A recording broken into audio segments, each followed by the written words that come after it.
কলকাতা লিগের দ্বিতীয় ম্যাচেই আটকে গেল মোহামেডান স্পোর্টিং। সোমবার সিএফএল এর গুরুত্বপূর্ণ ম্যাচে মুখোমুখি হয় মোহামেডান স্পোর্টিং বনাম খিদিরপুর ফুটবল দল। সেই ম্যাচ গোলশূন্য অবস্থাতেই শেষ হয়। কিশোর ভারতী স্টেডিয়ামে প্রথম ম্যাচে ওয়ারির বিরুদ্ধে হাফ ডজন গোলে জেতার পর নিজেদের মাঠে দ্বিতীয় ম্যাচেই পয়েন্ট খোয়াতে হলো সাদা কালো ব্রিগেডকে। মোহামেডানের গোল লক্ষ্য করে 9টি শট দেয় খিদিরপুর। লক্ষ্যে ঠিকঠাক রাখতে পারলে ম্যাচের ফলাফল অন্যরকম হলেও হতে পারত। মাত্র 21 দিনের প্রস্তুতি সেরে খিদিরপুর খেলতে নেমেছিল। তার উপর পুরনো ছেলেদের নিয়েই দল গঠন করা হয়েছে। সেখানে মোহামেডানের নতুন দল, সকলে এখনও দলের সঙ্গে মানিয়ে নিতেই পারেননি। তবে সাদা কালো শিবিরের গোলরক্ষক শুভজিৎ দুর্ভেদ্য না হয়ে উঠলে মোহামেডানকে এদিন শূন্য হাতে ফিরতে হতো। তবে মোহামেডান কিন্তু শুরুটা খারাপ করেনি। আক্রমণাত্মক মেজাজেই তারা খেলা শুরু করেছিল।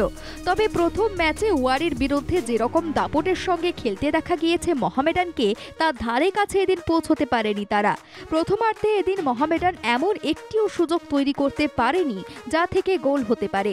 বিরতির পরে আক্রমণের সংখ্যা বাড়লেও তা গোলমুখ খোলার পক্ষে যথেষ্ট ছিল না। বিশেষ করে 5টি কর্নার পেয়েও তার ফায়দা তুলতে ব্যর্থ হয় ডিফেন্ডিং চ্যাম্পিয়নরা।